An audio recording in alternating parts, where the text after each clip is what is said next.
Hi hello friends, welcome back to our channel. ഇനി വരാൻ പോകുന്ന ഒരു അടിപൊളി അപ്കമിങ് എപ്പിസോഡിൻ്റെ റിവ്യൂയിലേക്ക് എല്ലാ കൂട്ടുകാർക്കും സ്വാഗതം. അങ്ങനെ നമ്മുടെ നയനയുടെ ഫോണിലേക്ക് ഒരു മെസ്സേജ് വരികയാണ് കേട്ടോ. അതായത് ഒരു വമ്പൻ കോമ്പറ്റീഷൻ തന്നെ നടക്കുകയാണ്. ആ കോമ്പറ്റീഷനിൽ വിജയിയാകുന്ന ആൾക്ക് 25,000 രൂപ ക്യാഷ് പ്രൈസ് ഉണ്ട് എന്നൊക്കെ ഇങ്ങനെ ഒരു മെസ്സേജ് വരികയാണ്. ഇത് കാണുന്ന നയനയ്ക്ക് ഒരുപാട് സന്തോഷമാകാണ്. എങ്ങനെയായാലും എന്തായാലും ഈ കോമ്പറ്റീഷനിൽ പങ്കെടുത്തിട്ട് ആ പൈസ കിട്ടുകയാണെങ്കിൽ അതിൻ്റെ കുടുംബത്തിൽ കൊടുക്കുകയാണെങ്കിൽ അതിപ്പോൾ വലിയൊരു ആശ്വാസമാണ്. 1 രൂപ കിട്ടിയാലും അച്ഛനും അമ്മയ്ക്കും ഇപ്പോൾ വലിയൊരു ആശ്വാസം തന്നെയാണ്. അതുകൊണ്ട് എന്തായാലും ഈ കോമ്പറ്റീഷന് പോകണം എന്ന് തീരുമാനിക്കുകയാണ് കേട്ടോ. അങ്ങനെ പിറ്റേ ദിവസം നമ്മുടെ നയനയാണെങ്കിൽ ആദർശിൻ്റെ കാറൊക്കെ വന്ന് തുടക്കുകയാണ്. ഫ്രണ്ടിലും ഗ്ലാസിൻ്റെ അവിടേക്ക് വന്ന് തുടക്കുകയാണ്. അപ്പോൾ ഉടനെ ചെറിയമ്മ വന്നിട്ട് ചോദിക്കുന്നുണ്ട്, എന്താ നയനെ നീ കാറൊക്കെ ഒന്ന് തുടയ്ക്കുന്നതെന്ന് ചോദിക്കുമ്പോൾ, അതല്ല ചെറിയമ്മയെ കാറിലെല്ലാം നിറയെ പൊടിയുണ്ട്. ആദർശേട്ടൻ വണ്ടിയിൽ കയറാൻ വരുമ്പോൾ പൊടി കാണുമ്പോൾ പൊടി തുടയ്ക്കാൻ നിന്ന് ആദർശേട്ടൻ്റെ ഡ്രസ്സ് മുഴുവൻ മുഷിയും, അതുകൊണ്ട് ഞാൻ തുടച്ച് വെച്ചേക്കാമെന്ന് വിചാരിച്ചതാ എന്നിങ്ങനെ പറയാണ് കേട്ടോ. അങ്ങനെ പിന്നീട് അവിടേക്ക് ആദർശം പറഞ്ഞിട്ടുണ്ട്, എന്താ നീ പതിവില്ലാതെ കാറൊക്കെ തുടയ്ക്കുന്നത്? അപ്പോൾ ചെറിയമ്മ പറയുന്നുണ്ട്, ഓ ഇതിനു മുന്നേ അവൾ കാറൊന്നും തുടച്ച് തന്നിട്ടില്ലല്ലോ അല്ലേ, ഇപ്പം ഞാനിവിടെ നിൽക്കുന്നുണ്ട് എന്തെങ്കിലുമൊക്കെ പറയാമല്ലോ എന്ന് പറയുമ്പോൾ, ഈ ഇല്ല ചെറിയമ്മേ, ഇതൊക്കെ ചുമ്മാ പ്രഹസനങ്ങളായി ഇവളിതൊന്നും ചെയ്തിട്ടുകൂടിയില്ല എന്നിങ്ങനെ പറയാണ്. ഉടനെ ആദർശിനോട് നയന പറയുന്നുണ്ട്, ആദർശേട്ടാ എനിക്കൊരു കാര്യം പറയാനുണ്ട്.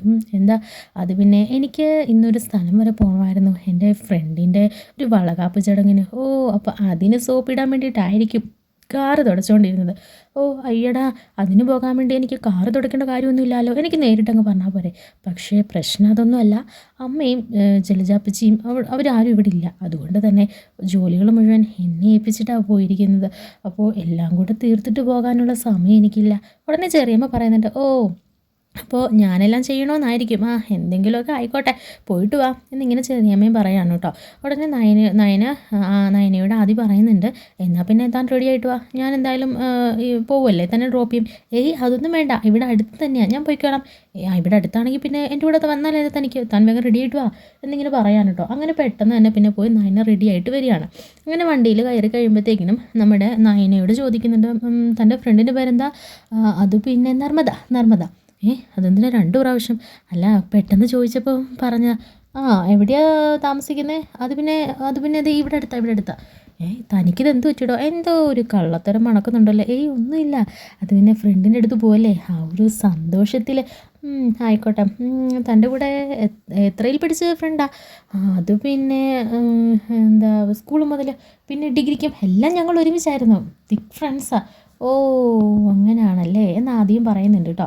പെട്ടെന്ന് നയന ഇങ്ങനെ ചിന്തിക്കുന്നുണ്ട്, എന്തിനാ ഓരോരോ ചോദ്യങ്ങൾ ചോദിക്കുന്നത്, ഒരു കള്ളം മറക്കാൻ എത്ര കള്ളം പറയണം, ഈ ആദർശേട്ടന് മര്യാദയ്ക്ക് എന്നെ അങ്ങോട്ട് കൊണ്ടുവിട്ടാൽ പോരെ, അല്ലാതെ ഇങ്ങനെ ചോദ്യങ്ങൾ ചോദിക്കണോ എന്ന് പറയാൻ കേട്ടോ. അങ്ങനെ പിന്നെയും ഓരോന്ന് ചോദിക്കുമ്പോൾ നയന 2ഉം 3ഉം തവണ എൻ്റെ ആൻസർ പറയും, നല്ല പതറി ഒക്കെ പറയുകയൊക്കെ ചെയ്യുമ്പോഴത്തേനും ആദ്യം എന്തൊക്കെയോ ഡൗട്ട് അടിക്കുന്നുണ്ട് കേട്ടോ. അങ്ങനെ ഇവിടെ നിർത്തിയാൽ മതി എന്ന് നയന പറയുകയാണേ. പെട്ടെന്ന് ഇവിടെയോ? എവിടെ വീട്? അത് കുറച്ച് ഉള്ളിലേക്ക് കയറിപ്പോണം. എന്നാൽ പിന്നെ ഞാൻ കൊണ്ടാക്കാന്നേ, വീടിൻ്റെ ഫ്രണ്ട് വരെ ആക്കാമല്ലോ. അത് പിന്നെ അവിടെ വണ്ടിയൊന്നും കയറി ചെല്ലത്തില്ല, അതുകൊണ്ട് ഇവിടെ വിട്ടാൽ മതി. ഓ അപ്പം നിൻ്റെ വീട് പോലെ ആയിരിക്കും. ദേ എന്ത് പറഞ്ഞാലും എൻ്റെ വീടിനും എൻ്റെ വീട്ടുകാരെയും കുറിച്ച് പറയുന്നത് അത്ര നല്ല സ്വഭാവമല്ല കേട്ടോ, അതിങ്ങനെ പറയുന്നത് എനിക്ക് ഇഷ്ടമല്ല. ഇവിടം വരെ കൊണ്ട് വിട്ടതും പോരാ, അതിലൊരു താങ്ക്സ് പറയാതെ ഇങ്ങനെ എന്നോട് ചാടി കടിച്ചു നീ. പിന്നെ ഇങ്ങനെയൊക്കെ പറഞ്ഞാൽ ആർക്കാ ദേഷ്യം വരാതെ? എന്തായാലും താങ്ക്സ്. എന്നാൽ പിന്നെ താൻ പോയിട്ട് വരുമ്പോഴത്തേനും തന്നെ ഞാൻ വിളിച്ചുകൊണ്ട് പോകാം, താൻ സമയം പറഞ്ഞാൽ മതി.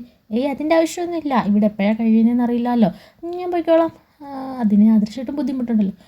എങ്കിൽ ശരി എന്ന് പറഞ്ഞിട്ട് ആദ്യം അങ്ങ് പോവാണ് കേട്ടോ. പെട്ടെന്ന് തന്നെ ആദ്യം പോകുന്നത് ഇങ്ങനെ നോക്കി നിന്നിട്ട് പെട്ടെന്ന് തന്നെ വേറൊരു വഴിയിലൂടെ ചെന്ന് നമ്മുടെ നയനയാണെങ്കിൽ കോമ്പറ്റീഷൻ നടക്കുന്ന ആ ഒരു സ്ഥലത്തേക്ക് എത്തുകയാണ്. അങ്ങനെ അവിടെ ചെന്ന് കോമ്പറ്റീഷൻ തയ്യാറെടുപ്പോടുകൂടി എല്ലാവരും ഒരുപാട് പേരുണ്ട്. അപ്പോൾ വീട്ടമ്മമാർക്ക് വേണ്ടിയിട്ടുള്ള ഒരു കോമ്പറ്റീഷൻ ആയിരിക്കും. അങ്ങനെ എല്ലാവരും രജിസ്റ്ററൊക്കെ ചെയ്ത് അവിടെ ഇരിക്കുമായിരിക്കും കേട്ടോ. അപ്പോൾ നയനയുടെ അടുത്തിരിക്കുന്ന ഒരു മുത്തശ്ശിയാണ്. എന്നിട്ട് മുത്തശ്ശി പറയുന്നുണ്ട്, മോളെ ഞാൻ വീട്ടിൽ കോലമൊക്കെ നന്നായിട്ടിടും, ആ ഒരു പ്രതീക്ഷയിലാണ് ഇവിടെ വന്നിരിക്കുന്നത്, എന്തായാലും എനിക്ക് പ്രൈസൊക്കെ കിട്ടുമായിരിക്കും അല്ലേ, അങ്ങനെയൊക്കെ പറയണം. അപ്പോൾ ഉടനെ നയനയാണെങ്കിൽ മുത്തശ്ശിക്ക് അറിയാവുന്ന പോലെ ഇട്ടാൽ മതി മുത്തശ്ശി എന്നൊക്കെ പറഞ്ഞിട്ടൊരു ധൈര്യമൊക്കെ കൊടുക്കുന്നുണ്ട്. അങ്ങനെ ഇവർ കോമ്പറ്റീഷനെല്ലാം ഡിസൈൻസൊക്കെ വരച്ചുകൊണ്ടൊക്കെ ഇരിക്കുകയായിരിക്കും. ഈ സമയത്തായിരിക്കും നമ്മുടെ ആദ്യം അവിടേക്ക് പറഞ്ഞത്. ആദ്യമായിരിക്കും കേട്ടോ അവിടുത്തെ ചീഫ് ഗസ്റ്റ്. അങ്ങനെ പിന്നെ അവിടുത്തെ എന്താ കമ്മിറ്റിക്കാരൊക്കെ പറയുന്നുണ്ട്, സർ ബാ നമുക്ക് കോമ്പറ്റീഷൻ നടക്കുന്നുണ്ട്, തുടക്കം ഒന്ന് പോയിട്ട് വരാം, അവരുടെ കലാവിരുതുകളും അവർ ഡിസൈൻ ചെയ്യുന്ന രീതികളും ഒക്കെ നമുക്കൊന്ന് കണ്ടിട്ട് വരാം. അത് വേണ്ടടോ, ഇപ്പം നമ്മൾ അങ്ങോട്ട് ചെല്ലുമ്പോഴത്തേക്കിനും അവർക്ക് ടെൻഷനായി കാണും, അവർ സമാധാനമായിട്ട് റിലാക്സ് ചെയ്തോട്ടെ, എല്ലാം കഴിഞ്ഞതിന് ശേഷം നമുക്ക് സൗകര്യം പോലെ സമയം പോലെ കാണാമല്ലോ, അവരവിടെ ഇരിക്കട്ടെ എന്ന് പറയണേ. അങ്ങനെ പിന്നെ അധികം കൂൾ ഡ്രിങ്ക്സും ഒക്കെ കൊടുക്കാണ് കേട്ടോ. ഇതേ സമയത്ത് അങ്ങനെ എല്ലാ ഡിസൈൻസും എല്ലാം കളക്ട് ചെയ്യുകയാണ്. അങ്ങനെ ഡിസൈൻസ് എല്ലാം കളക്ട് ചെയ്ത് ആദിയുടെ കയ്യിലേക്ക് കൊടുക്കുന്നുണ്ട്. ആദ്യം ഇതെല്ലാം സെലക്ട് ചെയ്യാണ് കേട്ടോ. അങ്ങനെ നയനയുടെ ഡിസൈൻ വരുമ്പോൾ ആദ്യക്ക് ഒരുപാട് ഇഷ്ടപ്പെടുകയാണ്. നമ്മുടെ കമ്പനിയിലേക്ക് വന്ന ഡിസൈൻസുകളൊക്കെ പോലെ തന്നെ ഉണ്ടല്ലോ, എന്തായാലും നല്ല കലാപ്രതിഭകളൊക്കെ ഇതിൻ്റെ കൂട്ടത്തിലുണ്ട് എന്നൊക്കെ ഇങ്ങനെ വിചാരിക്കുകയാണ് കേട്ടോ ആദ്യം. അങ്ങനെ പിന്നെ പ്രൈസ് അനൗൺസ് ചെയ്യായിരിക്കും. അപ്പം ഇതിന് മുന്നേ നമ്മുടെ വീട്ടിൽ നിന്ന് ഇറങ്ങുന്നത് മുതൽ ഈ ഒരു കോമ്പറ്റീഷന് വരണമെന്ന് തീരുമാനിക്കുന്ന അവിടെ മുതലേ തന്നെ ഈ ഒരു നിമിഷം വരെ നമ്മുടെ നയനയുടെ മനസ്സിൽ എങ്ങനെയെങ്കിലും ഫസ്റ്റ് അടിക്കണം, വിൻ ചെയ്യണം, ഈ പൈസ കിട്ടിയാൽ ഉടനെ അത് അച്ഛനും അമ്മയ്ക്കും കൊടുക്കണം എന്നൊരു പ്രാർത്ഥന മാത്രമേ ഉണ്ടായിരിക്കുകയുള്ളൂ. പക്ഷേ നമ്മുടെ ആദ്യമാണ് ചീഫ് ഗസ്റ്റ് എന്ന് അവിടെ അനൗൺസ് ചെയ്യുമ്പോഴത്തേനും നമ്മുടെ നയനയുടെ കാറ്റ് തന്നെ പോകുകയാണ് കേട്ടോ. പെട്ടെന്ന് നയന പറയുന്നുണ്ട്, എൻ്റെ ഈശ്വര, ഞാൻ ഇത്രയും തന്നെ പ്രാർത്ഥിച്ചതും പറഞ്ഞതും എല്ലാം മായ്ച്ച് കളഞ്ഞേര്, എനിക്ക് പ്രൈസും വേണ്ട, ഒന്നും വേണ്ട, അല്ലെങ്കിൽ ആദ്യമായിട്ട് എന്നെ പൂക്കും, പിന്നെ നാണക്കേടാകും, ഞാൻ എന്തുമാത്രം കള്ളങ്ങൾ പറഞ്ഞിട്ട് ഇവിടം വരെ വന്നത്, വേണ്ട എനിക്ക് പ്രൈസ് ഒന്നും വേണ്ട എൻ്റെ ഭഗവാനെ എന്നിങ്ങനെ പറയാൻ കേട്ടോ. അങ്ങനെ നയന ആദ്യം കണ്ട ഉടനെ അവിടുന്ന് മുങ്ങാൻ പോകുമ്പോഴായിരിക്കും ആദ്യം തൊട്ട് ഫ്രണ്ടിൽ തന്നെ വന്നിരിക്കുന്നത്. പെട്ടെന്ന് നയന കസേരയുടെ അടിയിലോട്ടൊക്കെ കയറി ഒളിഞ്ഞൊക്കെ ഇരിക്കുകയായിരിക്കും കേട്ടോ. അങ്ങനെ പിന്നീട് നമ്മുടെ ചീഫ് ഗസ്റ്റായ ആദർശ് സാറിനെ ഇവിടേക്ക് സ്വാഗതം ചെയ്യുന്നു. മോത്തീസ് ജ്വല്ലറി എം ഡി ആണ് എന്നൊക്കെ പറഞ്ഞിട്ട് അതിന് വലിയൊരു സ്വീകരണം നൽകി തന്നെ ആദ്യം സ്വാഗതം ചെയ്യാൻ കേട്ടോ. അങ്ങനെ ആദ്യയോട് 2 വാക്ക് സംസാരിക്കാൻ പറയാണ്. അങ്ങനെ ആദ്യം സംസാരിക്കുന്നുണ്ട്, എന്തായാലും വീട്ടിൽ ഒതുങ്ങിക്കൂടേണ്ട നിങ്ങളെല്ലാവരും ഇന്നൊരു കോമ്പറ്റീഷൻ ഉണ്ട് എന്ന് അറിഞ്ഞിട്ട് നിങ്ങളുടെ കഴിവുകൾ പുറത്തെടുക്കാൻ വേണ്ടിയിട്ട് ഇവിടേക്ക് വന്നില്ലേ, അത് തന്നെ വലിയൊരു കാര്യം തന്നെയാണ്. അത് തന്നെ നിങ്ങളുടെ വിജയത്തിൻ്റെ ഒന്നാമത്തെ ലക്ഷണമാണ്. ഇവിടെ നിന്ന് പ്രൈസ് കിട്ടിയില്ലെങ്കിലും അതൊന്നും നിങ്ങൾ വിഷമിക്കേണ്ട, അത് ബോധേടാവേണ്ട. ഇനി അടുത്തൊരു മത്സരം വരുമ്പോൾ അതിൽ നമ്മൾ വിജയിച്ച് കയറും എന്ന ഒരു വിശ്വാസം നിങ്ങൾക്ക് ഉണ്ടായിരിക്കണം. അതുപോലെ ഏതൊരു അവസരങ്ങളും നിങ്ങളുടെ മുൻപിൽ വന്നാലും നിങ്ങൾ അതിലൊക്കെ വിൻ ചെയ്യണം, അതിനൊക്കെ പാർട്ടിസിപ്പേറ്റ് ചെയ്യണം. അങ്ങനെ നമ്മുടെ കഴിവുകൾ പതിയെ നമ്മൾ വളർത്തിയെടുക്കണം. അല്ലാതെ 4 ചുമരുകൾക്കുള്ളിൽ നമ്മുടെ ജീവിതം ഒഴിഞ്ഞു വെക്കരുത്. നമുക്ക് എന്ത് കഴിവുകളുണ്ടോ അതെല്ലാം നാം പുറത്തെടുക്കണം. സമൂഹത്തിൽ അത് ഒരു വലിയൊരു കാര്യം തന്നെയായിരിക്കും. നമ്മളെ കൊണ്ട് സംഭാവന ചെയ്യാൻ പറ്റുന്നതൊക്കെ നമുക്ക് സംഭാവന ചെയ്യണം. അങ്ങനെയൊക്കെ കുറേ കാര്യങ്ങൾ വീട്ടമ്മമാരെ കുറിച്ച് പുകഴ്ത്തിയും ഒക്കെ പറയാനോട്ടോ നമ്മുടെ ആദ്യം. എന്നിട്ട് പറയുന്നുണ്ട്, ഞാൻ അധികം വലിച്ചു നീട്ടുന്നില്ല, എന്തായാലും നമുക്ക് വിജയികളെ പ്രഖ്യാപിക്കാം അല്ലേ എന്ന് പറഞ്ഞിട്ട് 3rd പ്രൈസ് 2nd പ്രൈസ് ഒക്കെ ഇങ്ങനെ അനൗൺസ് ചെയ്യാണ്. അങ്ങനെ ഫസ്റ്റ് പ്രൈസ് അനൗൺസ് ചെയ്യാൻ കേട്ടോ. അങ്ങനെ ഫസ്റ്റ് പ്രൈസ് മറ്റാർക്കുമല്ല, നമ്മുടെ നയനയ്ക്ക് തന്നെയായിരിക്കും. നയന എന്ന് വിളിക്കുന്നുണ്ട്, പക്ഷേ നയന എണീറ്റ് വരണില്ല. പെട്ടെന്ന് അടുത്തിരുന്ന് മുത്തശ്ശിയാണ്, മോക്കാണ് ഫസ്റ്റ് പ്രൈസ്, മോളുടെ പേര് നയന എന്നല്ലേ പറഞ്ഞത്, മോളെ കൂട്ടി ചെല്ല് എന്ന് പറഞ്ഞ് ഉന്തി തള്ളി വിടുകയാണ് കേട്ടോ. പെട്ടെന്ന് നയന വേറെ ഒരു നിവൃത്തിയില്ലാതെ ആ ഒരു നയന ഉടുത്തിരുന്ന സാരി എടുത്ത് തലയിൽ കൂടി മൂടിയിട്ട് അവിടേക്ക് വരികയാണേ. അങ്ങനെ സ്റ്റേജിലേക്ക് കയറുകയാണ്. പെട്ടെന്ന് കണ്ടപ്പോൾ ആദ്യം നമ്മൾ മനസ്സിലായി നയനാന്ന് പേരും, അതുപോലെ തന്നെ നയനയുടെ ആ സാരിയും ആ ഒരു പതറിച്ചൊക്കെ കണ്ടപ്പോഴും മനസ്സിലായി. എന്നിട്ട് ആദ്യം ഇങ്ങനെ ചിന്തിക്കുന്നുണ്ട്, സാരി വെച്ച് മറിച്ച് വന്നാൽ എനിക്ക് മനസ്സിലാവില്ലെന്ന് അവളുടെ വിചാരം, നീ ഈ സാരി ഉടുത്തോണ്ടല്ലേ എൻ്റെ കൂട്ടത്തിൽ നിന്ന് വന്നത്, എനിക്ക് നിന്നെ തിരിച്ചറിയാൻ കഴിയില്ലേ എന്നൊക്കെ പറഞ്ഞിട്ട് വളകാപ്പ് ചടങ്ങ് ഇവളുടെ ആയിരിക്കും എന്നൊക്കെ ഇങ്ങനെ ചിന്തിച്ച് ആദ്യം ഇങ്ങനെ കളിയാക്കിക്കൊണ്ട് ഒരു ചെറിയ പുഞ്ചിരിയൊക്കെ ചിരിച്ചുകൊണ്ട് നിൽക്കുകയാണേ.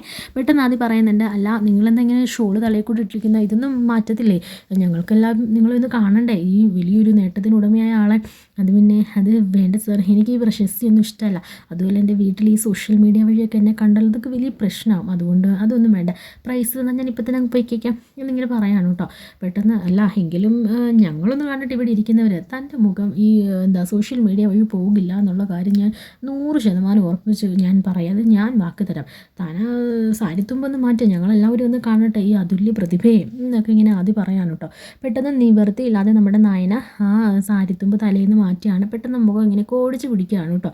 എന്നിട്ട് ഇങ്ങനെ ഒരു വളിച്ച ചിരിയൊക്കെ നമ്മുടെ ആദ്യം നോക്കി ചിരിക്കുന്നൊക്കെ ഉണ്ട്. എന്നിട്ട് ആദ്യക്ക് ഭയങ്കര ചിരി വരികയാണ്. എന്നിട്ട് ആദ്യം ഇങ്ങനെ അടക്കി പിടിച്ച് നിൽക്കാൻ കേട്ടോ. അങ്ങനെ പ്രൈസൊക്കെ കൊടുക്കുന്നുണ്ട്.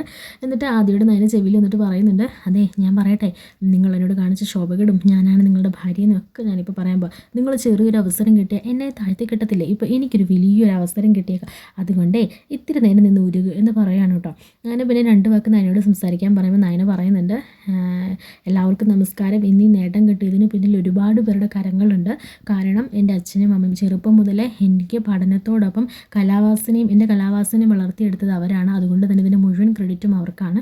പിന്നെ പെട്ടെന്ന് എൻ്റെ വിവാഹമായിരുന്നു. അങ്ങനെ വിവാഹം കഴിഞ്ഞപ്പോൾ ഞാൻ ഓർത്തു എൻ്റെ എല്ലാ ആ കലാവാസനകൾ അവിടെ കൊണ്ട് തീർന്നു എന്നൊക്കെ ഞാൻ വിചാരിച്ചതാണ്. പക്ഷേ അത് പൊടി തട്ടിയെടുക്കാൻ ഒരുപാട് സഹായിച്ചത് എൻ്റെ ഹസ്ബൻഡാണ്. ഞാൻ എന്ത് കാര്യങ്ങൾ ചെയ്താലും പ്രോത്സാഹിപ്പിച്ച് സപ്പോർട്ട് ചെയ്ത് എൻ്റെ കൂടെ തന്നെ നിൽക്കും. ഞാനൊരു പാചകം ചെയ്താൽ അതിൽ നല്ല അഭിപ്രായങ്ങൾ പറയും. ഞാൻ പച്ചവെള്ളം കൊണ്ട് കൊടുത്താൽ അതുവരെ നല്ലതാണെന്ന് പറയും എൻ്റെ ഭർത്താവ്. അങ്ങനെ എല്ലാ കാര്യത്തിനും എന്നെ ഇവിടെ കൊണ്ടുവന്ന് വിട്ടതും എല്ലാം എൻ്റെ ഭർത്താവ് തന്നെയാണ്. അതുപോലെ വളരെ സപ്പോർട്ടീവായിട്ട് നിൽക്കുന്ന ആ ഒരു അദ്ദേഹത്തിൻ്റെ കരങ്ങളാണ് ഇന്നെന്നെ ഈ നിലയിൽ എത്തിച്ചതുകൊണ്ട് എനിക്ക് ഒരുപാട് സന്തോഷമുണ്ട്. എല്ലാവർക്കും നന്ദി നമസ്കാരം എന്നൊക്കെ പറയാൻ കേട്ടോ. ഇതൊക്കെ കേൾക്കുന്ന ആദ്യം ഇങ്ങനെ അത്ഭുതപ്പെട്ട് നിൽക്കുകയാണ്. ഇവൾ പറയുന്നത് എന്താ, ഇവൾ ചെയ്യുന്നത് എന്താണെന്ന് അങ്ങനെ ആദ്യയോട് ചോദിക്കുന്നുണ്ട്. സോറി ആദ്യം ചോദിക്കുന്നുണ്ട്, എന്താ താൻ എന്നെക്കുറിച്ച് പറയുമെന്നൊക്കെ പറഞ്ഞിട്ട് ഇപ്പോൾ പുകഴ്ത്തി പറഞ്ഞത്. അത് പിന്നെ സോറിൻ്റെ വൈഫാണ് ഞാനെന്ന് അറിയുകയാണെങ്കിലേ ഇവരെല്ലാം കരുതും അതിൻ്റെ ഒരു ഇതിൽ സാർ എനിക്ക് പ്രൈസ് തന്നെന്ന്. അങ്ങനെ വേണ്ട, ഇങ്ങനെ തന്നെ ഇരുന്നോട്ടെ. പിന്നെ സാറിനെ എല്ലാവരുടെ മുമ്പിൽ താഴ്ത്തി കിട്ടേണ്ട ആവശ്യം എനിക്കില്ല. ഞാനിതിൽ സന്തോഷമേ കാണുന്നുള്ളൂ എന്ന് പറയാൻ കേട്ടോ. അങ്ങനെ പിന്നെ നയന പോകാനൊക്കെ ഇറങ്ങുമ്പോഴത്തേനും മേഡം ടാക്സി വിളിക്കണമെന്ന് അവിടെയുള്ള ഭാരവാഹികൾ ചോദിക്കുമ്പോൾ വേണ്ട, ഞാൻ ഇദ്ദേഹത്തെ കൊണ്ടുവിടാമെന്ന് ആദ്യം പറയുന്നുണ്ട് കേട്ടോ. അങ്ങനെ രണ്ടുപേരുടെ പോവുകയാണ്. അങ്ങനെ കുറേ നേരം കാറിലിരിക്കുമ്പോൾ മിണ്ടാതെ ഇങ്ങനെ ഇരിക്കുകയാണ് കേട്ടോ. എന്നിട്ട് ഉടനെ നമ്മുടെ ആദ്യം പറയുന്നുണ്ട്, നർമ്മദയുടെ വളകാപ്പ് എങ്ങനെ ഉണ്ടായിരുന്നു? അല്ല, തൻ്റെ കൂടെ ഡിഗ്രി വരെ ഒരുമിച്ച് പഠിച്ച പുള്ളിക്കാരിയുടെ വളകാപ്പ് എങ്ങനെ ഉണ്ടായിരുന്നു? എന്താ സർ കളിയാക്കല്ലേ സർ? അത് പിന്നെ അങ്ങനെയൊക്കെ പറഞ്ഞിട്ട് ഇറങ്ങിയ നിങ്ങളൊക്കെ എന്നെ കളിയാക്കില്ലേ, അതുകൊണ്ട് ഞാനൊരു കള്ളം പറഞ്ഞിട്ട് ഇറങ്ങിയതാണ്. എന്തായാലും കൊള്ളാം. ഒരു കള്ളം മറക്കാൻ തന്നെ എത്ര കള്ളം പറഞ്ഞു. അത് പിന്നെ എന്താ സർ, അതിന് പോരാഞ്ഞിട്ട് പിന്നെ എന്നെക്കുറിച്ച് എന്തൊക്കെയായിരുന്നു അവിടെ പെർഫോമൻസ്? അത് പിന്നെ സാറിനെ കുറിച്ച് പിന്നെ എല്ലാവരും നിൽക്കുന്ന ഒരു സദസ്സിൽ മോശമായിട്ട് കാര്യങ്ങൾ പറയാൻ പറ്റുമോ? സാറിനെ കുറിച്ച് പറഞ്ഞ കാര്യങ്ങളൊക്കെ ഞാൻ ആത്മാർത്ഥമായിട്ട് അതുപോലെ തന്നെ അതിലൊരു സന്തോഷം കണ്ടെത്തിയാണ് പറഞ്ഞത്. മറ്റേതൊക്കെ ശരിയാണ്, പക്ഷേ സാർ എനിക്ക് വേണ്ടി ഒരു സഹായം ചെയ്യണം. ഇത്രയൊക്കെ കള്ളം ഞാൻ പറഞ്ഞില്ലേ, പക്ഷേ എനിക്ക് വേണ്ടി ഒരു കള്ളം പറയണം. ഈ കോമ്പറ്റീഷൻ നടന്നതോ ഞാനിവിടെ വന്നതോ ആയ കാര്യങ്ങൾ വീട്ടിലാരും അറിയില്ല. തന്നെ പോലെ കള്ളമൊന്നും ഞാൻ പറയത്തില്ല. ഞാനിപ്പോൾ ചെന്നിടണം ഇതെൻ്റെ അമ്മയോട് പറയും. സാർ എന്തിനാ സാർ ഇങ്ങനെ ചെറിയ കാര്യങ്ങൾ വരെ ഈ അമ്മയോട് പറയുന്നത്? തനിക്കെന്താ അതിന് കുഴപ്പം? സാർ പറയല്ലേ സാർ, ആലോചിക്കാം എന്ന് പറഞ്ഞിട്ട് രണ്ടുപേരോട് പിന്നെ വീട്ടിലേക്ക് ചെല്ലുകയാണ് കേട്ടോ. അങ്ങനെ രണ്ടുപേരും ഒരുമിച്ച് വീട്ടിലേക്ക് വരണ കാണുമ്പോഴത്തേക്കിനും നമ്മുടെ ചെറിയമ്മ, ഇതെന്താ രണ്ടുപേരും ഒരുമിച്ച് വരുന്നത്? നീ വളകാപ്പിന് പോകാമെന്നല്ലേ പറഞ്ഞത്? നീ ഓഫീസിലേക്ക്, പിന്നെ രണ്ടുപേരും ഒരുമിച്ച് ഇവിടേക്ക്? രണ്ടുപേരോട് ചുറ്റിക്കറങ്ങാൻ പോയതായിരിക്കും. അല്ല ചെറിയമ്മേ, ഞാൻ പോയപ്പോൾ അതുവഴി ആദ്യമായിട്ടും വന്നപ്പോൾ എന്നെ വിളിച്ചുകൊണ്ട് വന്നതേ ഉള്ളൂ. നടക്കട്ടെ, റൊമാൻസ് നടക്കട്ടെ. എന്തായാലും രണ്ടും കൂടെ ചുറ്റിക്കറങ്ങിയിട്ട് ഇവിടെ എത്തിയല്ലോ ഇത്ര നേരത്തെ. ആയിക്കോട്ടെ എന്ന് പറഞ്ഞിട്ട് ചെറിയമ്മ അങ്ങനെ കയറി പോവാണ് കേട്ടോ. അങ്ങനെ കാണിച്ചുകൊണ്ടായിരിക്കും ആ ഒരു എപ്പിസോഡ് കഴിഞ്ഞത്. എന്തായാലും വളരെ രസകരമായ മുഹൂർത്തങ്ങളൊക്കെയാണ് ഇനി വരാനിരിക്കുന്നത്. എൻ്റെ ചാനൽ ആദ്യമായിട്ട് കാണുന്നവരുണ്ടെങ്കിൽ ഇതുപോലുള്ള അപ്കമിങ് എപ്പിസോഡുകൾസിൻ്റെ റിവ്യൂസ് കേൾക്കാൻ താല്പര്യമുള്ളവർ ഈ ചാനൽ ഒന്ന് സബ്സ്ക്രൈബ് ചെയ്തേക്കണേ, ലൈക്ക് ചെയ്തേക്കണേ. Thanks for watching.